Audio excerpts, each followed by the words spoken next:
Picoty Solaire, expert en solutions photovoltaïques pour un avenir durable. Et Akena, la reine des vérandas et des pergolas, vous présente Sud Radio, la planète demain, Christophe Debien. Bonjour et bienvenue sur Sud Radio dans La planète demain, la seule émission de radio hebdomadaire qui parle d'écologie positive, mais qui donne aussi la parole aux acteurs du changement dont font partie mes deux invités d'aujourd'hui. Alors justement, nous avons le plaisir de recevoir simultanément dans les studios de Sud Radio deux invités qui œuvrent au quotidien pour le développement durable. Il s'agit de Jean-Christophe Marquet, qui est fondateur de la Champions Cup Récupo, et c'est le seul tournoi qui mêle football et écologie grâce notamment au village Récupo, mais aussi avec l'objectif de mieux appréhender l'avenir. Et notre second invité, c'est Pierre Charlemagne, qui lui est directeur général d'EcoDDS, partenaire premium de la Champions Cup Récupo dont je parlais à l'instant, pour la 3e année consécutive. Bonjour à tous les deux. Bonjour. Bonjour. Alors, la Champions Cup a été créée à Marseille en 2010. C'est une compétition de football qui réunit des clubs amateurs et près de 7000 jeunes à travers la France et qui aujourd'hui est devenue une véritable référence dans le monde du football français. Alors, Jean-Christophe Marquet, vous êtes donc fondateur de cette Champions Cup Récupo, mais qu'est-ce qui vous a poussé à créer ce grand événement ? Alors déjà, merci de l'invitation. Ce qui nous a donné envie, c'est que j'ai eu la chance d'être professionnel à l'Olympique de Marseille. Et comme vous pouvez vous imaginer, on a vécu beaucoup de grands moments. Et j'ai voulu redonner un petit peu ce que le football et ce club m'avaient donné. Et à travers cet événement, c'est partager beaucoup de valeurs sportives et extrasportives pour que ces gamins comprennent la chance qu'ils ont de faire du football et à travers le sport faire pas mal de choses comme ce qu'on est en train de développer depuis 3 ans avec EcoDDS et Récupo. C'est pas qu'un événement sportif et c'est ce qui me plaît dans cette aventure humaine. Alors parlez-nous un petit peu de votre carrière dans le football, en quelques mots bien sûr, pour que nos auditeurs comprennent bien qui vous êtes, pour ceux qui ne vous connaissent pas bien sûr. Alors je suis Marseillais, j'ai eu la chance de jouer une grande partie de ma carrière à l'Olympique de Marseille, donc comme Marseillais, réussir dans sa ville c'est quelque chose de fort. Et ce stade procure beaucoup de grands moments. Et tous ces moments associés ont fait que, après ma carrière, où j'ai arrêté quand même assez jeune, à 27 ans, m'a permis de me projeter et de vouloir accompagner les nouvelles générations de jeunes footballeurs, garçons et filles, pour qu'ils comprennent qu'à travers le football, à travers ce plaisir, à travers ce sport, il y a plein de choses à apprendre. Et à ce jour, on peut dire qu'on éduque sur le terrain et en dehors. Merci.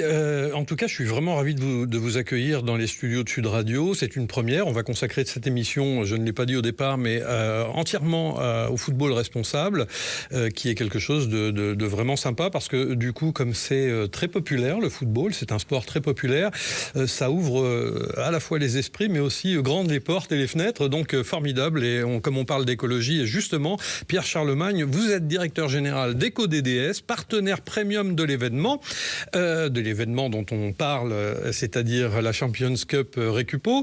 Votre société est à but non lucratif et sa mission première, c'est d'encourager au tri, à la collecte, à la valorisation et au recyclage des déchets chimiques. Alors, pouvez-vous nous en dire un petit peu plus sur votre activité au quotidien ? Oui, alors, EcoDDS, c'est en fait l'émanation d'un certain nombre de fabricants. Donc, c'est 48 actionnaires qui sont des gens qui fabriquent des peintures, des colles, des enduits, des mastiques, des produits pour les jardins, des filtres à huile pour les voitures, enfin, etc. Et qui ont décidé de se mettre ensemble. On a aujourd'hui 850 entreprises adhérentes. Et c'est des gens qui, en fait, participent à la fin de vie des produits qu'ils ont mis sur le marché. Et donc l'idée, c'est vraiment d'inciter les gens à les récupérer. Donc je vous dirai, si ça vous intéresse, où est-ce qu'on les récupère. Et donc d'inciter vraiment le grand public, mais aussi les artisans, mais aussi les professionnels, à ne pas les mettre n'importe où, à ne pas surtout pas les mettre dans la poubelle jaune, parce que ça polluerait les déchets qu'on recycle ensuite, les emballages. Pas dans la poubelle verte non plus, puisqu'aujourd'hui on fait pas mal de choses avec ces poubelles. Et donc on les met à part et on les traite d'une manière particulière. Et c'est ça le but et la mission finalement de cet éco-organisme. Alors, si je comprends bien, votre action consiste à inciter chaque citoyen et chaque professionnel à un geste de tri adapté en proposant des dispositifs de collecte et de tri qui sont de proximité. C'est bien cela ? Alors exactement, on est présent dans 3800 déchetteries municipales, donc tout un chacun qui se rend dans sa déchetterie va trouver nos bacs pour déposer ces produits-là. On est présent également dans 1500 magasins professionnels de peinture, d'enduit, de colle, etc.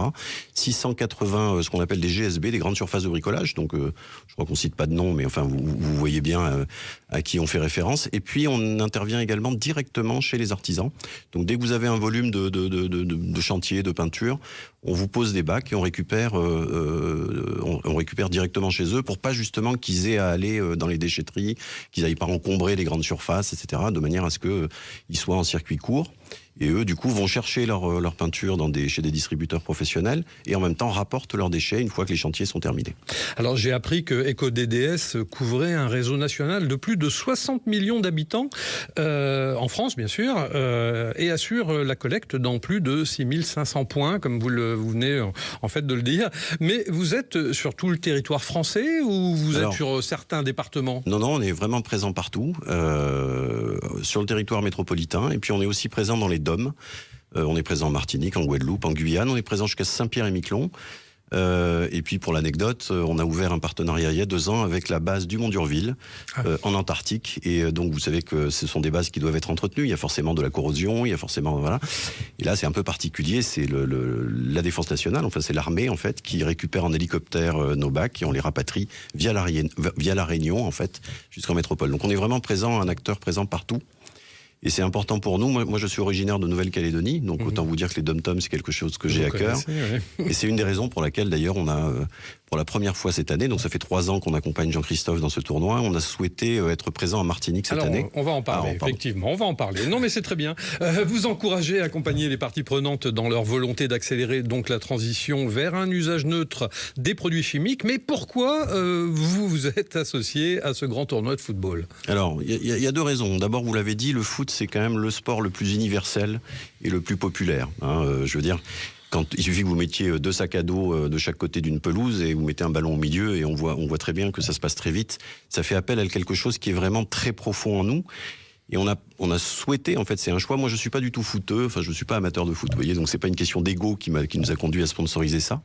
Mais c'est vrai que si vous sponsorisez le hockey sur gazon, le basket ou le golf ou je ne sais quoi, l'équitation, vous avez tout de suite un sujet d'infrastructure, un sujet de coût, un sujet d'adhésion qui sont plus chers, même si c'est des sports extrêmement sympathiques.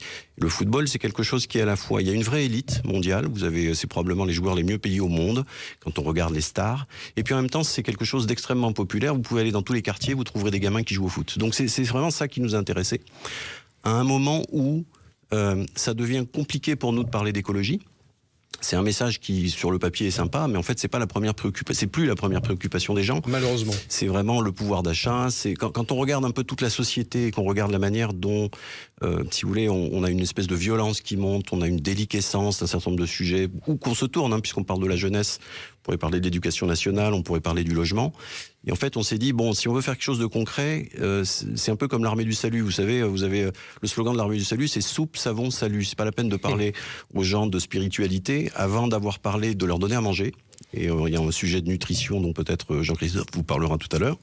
C'est pas la peine de leur parler s'ils n'ont pas pris une douche avec des vêtements propres. Et donc, en fait, on a un peu cette idée qu'il fallait s'adresser aux gens de manière plus concrète que juste faire des publicités en disant rapportez les choses dans votre poubelle, trier c'est mieux, etc., etc. Parce que si vous interrogez des gens, là, vous sortez dans la rue chez Sud Radio, vous faites un micro-trottoir, tout le monde va vous dire c'est formidable. Moi aussi, je trie mes déchets. Oui, mais c'est pas la première préoccupation qui arrive quand il faut faire le geste concret. C'est vrai, voilà. C'est vrai. Alors justement, cher Jean-Christophe Marquet, pour sa 16e édition, le grand rendez-vous sportif et éducatif pour les jeunes joueurs et joueuses de football amateur s'est tenu le 17 janvier dernier à Fort-de-France en Martinique. Vous en parliez à l'instant. Qu'en avez-vous retenu ? Ça a été une superbe aventure parce que arriver en Martinique avec notre expérience, je pense que ça a été bien reçu. Ils attendaient ça avec impatience et ils ont été conquis de par l'organisation, la rigueur et surtout l'attention qu'on a apportée aux enfants, garçons et filles. C'est important en Martinique à travers le sport, montrer que on peut faire encore rêver des gamins, ou du moins espérer à beaucoup de choses. Et dans cette étape, il y avait du sport, bien entendu, à travers leur équipement, parce qu'on leur offre un équipement, on les met dans des conditions... comme on dit souvent, un petit peu de petits professionnels, c'est ce qu'ils adorent. Et à côté de ça, avec leur confiance, parce qu'on arrive à attraper, ou du moins à associer cela à leur confiance, nous permet de parler d'environnement, de tri sélectif, avec un quiz.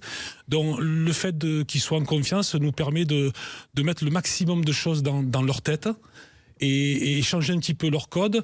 Et comme je dis souvent, le lundi matin, ils vont parler du but marqué, du match perdu, du match gagné, mais aussi de l'écologie, du tri sélectif. Donc on aide à ce que les nouvelles générations parlent de sport, parce que c'est important, mais parlent aussi d'autres choses. Et ça s'est très très bien passé en Martinique. Alors, je vous propose de faire une petite pause. On se retrouve dans un court instant sur Sud Radio avec Thibaut, notre French Trotter, qui nous a rejoint et qui revient, lui, des Alpes, avec la preuve que le ski peut rimer avec écologie. Et écologie positive, bien sûr. À tout de suite sur Sud Radio. Picotis Solaire, expert en solutions photovoltaïques pour un avenir durable. Et Akena, la reine des vérandas et des pergolas, vous présente Sud Radio, la planète demain, Christophe Debien. Eh bien, nous sommes de retour dans les studios de Sud Radio, la planète demain, en compagnie de nos deux invités, Jean-Christophe Marquet et Pierre Charlemagne. Et bien sûr, de Thibaut, le French Trotter, qui cette semaine revient des Alpes pour nous parler d'écologie positive et de ski. N'est-ce pas, Thibaut ? Exactement, Christophe. Je reviens d'Avoria, l'une des stations des Portes du Soleil. Une station qui, dès sa conception, a placé l'environnement au cœur de son ADN. Alors bien sûr, une station de ski, ça a forcément un impact. Mais comme on va le découvrir avec Victoria Edel, responsable du marketing et communication d'Avoriaz, il existe de nombreuses solutions pour le réduire. Avoria, station avant-gardiste dès le début, parce que dans les années 60, Jean Vuarnet, champion olympique, champion du monde, et Morzinois décident de créer une station à 1800 mètres sur ce plateau vierge, où on disait que c'était un plateau qui ne valait rien, c'était juste un plateau d'alpage. Et il a très vite l'idée de faire une station en rupture totale avec l'époque. Une station qui serait entièrement piétonne, à l'époque où la bagnole était la reine. Donc il était déjà largement en avance sur son temps, parce qu'aujourd'hui où on piétonise les centres-villes, la station elle est pensée piétonne dès le début. Justement, ça va très très loin, puisque ce qu'on entend par exemple, ce sont des petites clochettes de voitures à chevaux. Et c'est quelque chose d'assez unique. Oui, comme la station est entièrement piétonne, c'est tout le fonctionnement des transports qui doit être pensé et conçu pour qu'elle puisse fonctionner normalement. Donc que ce soit la logistique station, les transports, les pompiers, mais aussi le déplacement des personnes dans la station, même si la station n'est pas très grande et pas très difficile à traverser à pied de part et d'autre. On a une centaine de chevaux qui travaillent pour une vingtaine de cochers, une vingtaine de traîneaux qui peuvent circuler en même temps dans la station pour assurer le déplacement des gens. Et c'est un vrai service de taxi qu'on a à Avoria, et ce depuis les années 60. 60 ans après sa création, Avoria continue d'innover dans le domaine de l'écologie. J'ai entendu parler de chenillettes électriques par exemple, de biocarburants, de plein de choses. Alors sur l'électrique, c'est évidemment encore pour l'instant des prototypes et des essais. On n'est pas sûr que l'électrique soit l'avenir du damage. Mais par contre, effectivement, que ce soit sur le biocarburant, toutes les dameuses de la station sont équipées HVO depuis l'année dernière, ce qui permet de réduire drastiquement l'impact carbone du damage. La volonté aussi de saluer et d'offrir des réductions aux personnes, aux touristes qui viendraient en train. La piscine qui est une piscine exemplaire aujourd'hui parce qu'on a mis en place un système de récupération des calories, que ce soit de la récupération de la chaleur de l'eau ou de la chaleur de l'air. De toute façon, depuis qu'on a mis en place le label Flocon Vert et qu'on essaye d'être les moins pires, en tout cas, c'est sûr qu'une station de ski a un impact, on en a conscience. Et ce qu'on a envie, c'est surtout de réduire cet impact et de devenir une des stations leaders dans les démarches responsables.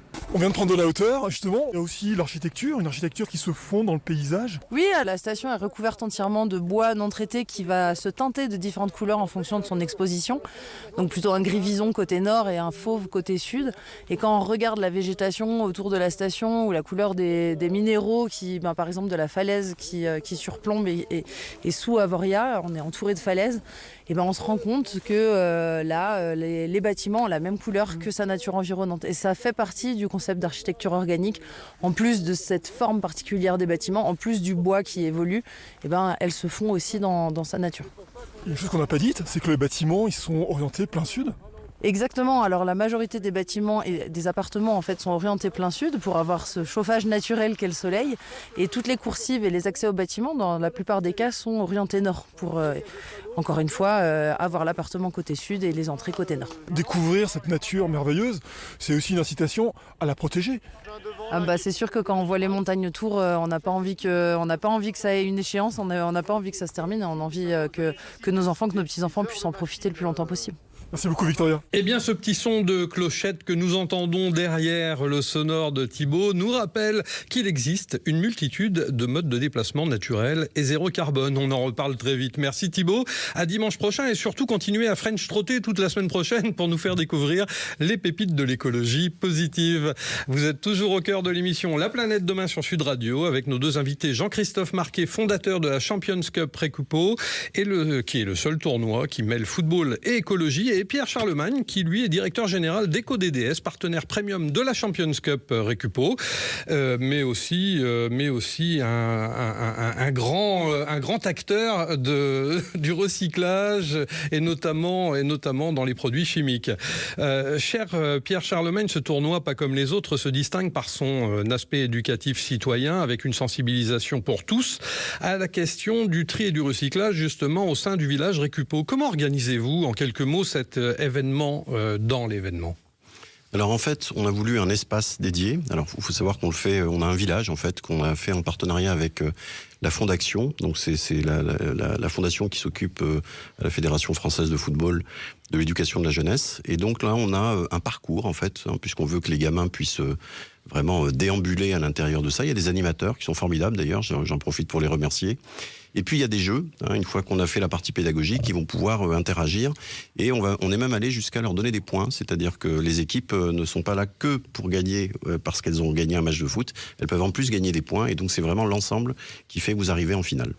Alors Jean-Christophe Marquet, en tant qu'ancien joueur de l'Olympique de Marseille, comme vous nous l'avez précisé, c'est quoi pour vous le succès d'un tournoi comme celui de la Champions Cup Récupo ?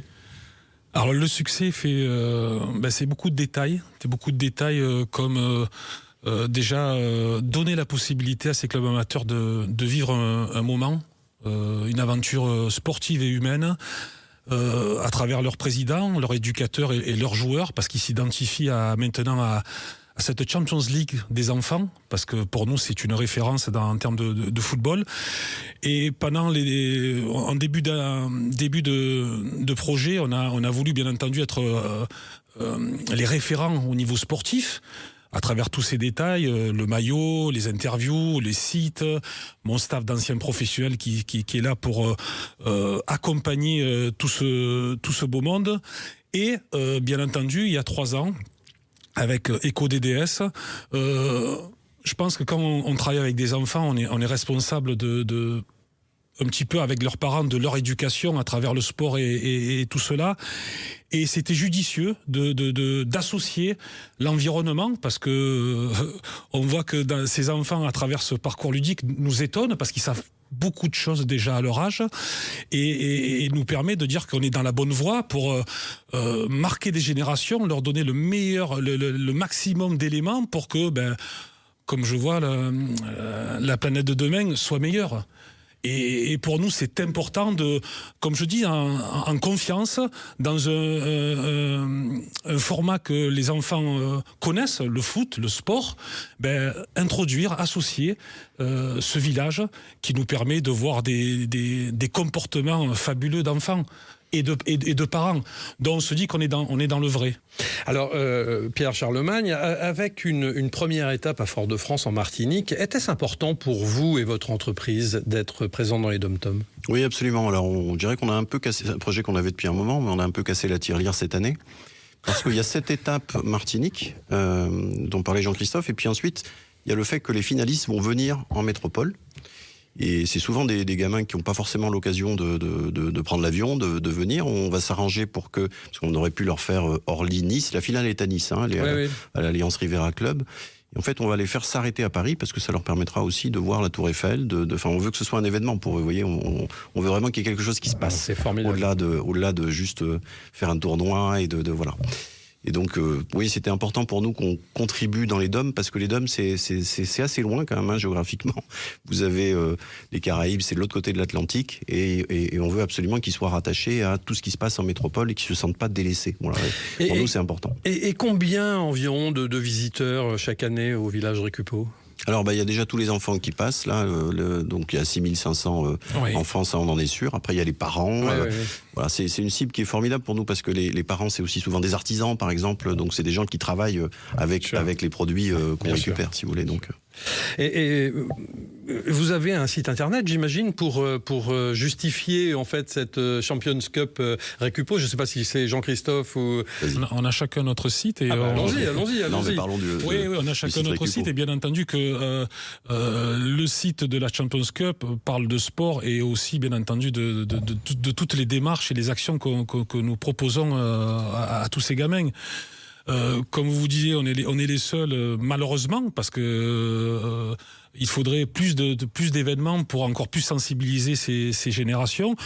Pour l'instant, on est les seuls, et on va essayer de continuer pour associer encore plus de gamins, encore plus de clubs, encore plus de familles, encore plus de territoires, de villes, pour qu'ils comprennent qu'à travers le sport, on peut faire apprendre et comprendre beaucoup de choses. Et l'adresse internet, du coup ? championscup.net. championscup.net. Et vous, donc, Pierre Charlemagne, vous aviez aussi un site, c'est ecodds.com. Oui, mais qui est le site professionnel de votre activité, absolument. En fait. Et j'en profite quand même pour tirer un coup de chapeau à tous nos concitoyens, à nos Français, qui font déjà un gros effort sur le tri. Nous, pour vous donner une idée, l'année dernière, c'est 63 000 tonnes c'est énorme. De déchets chimiques qui ont été retirés finalement des poubelles qui permettent de les valoriser différemment.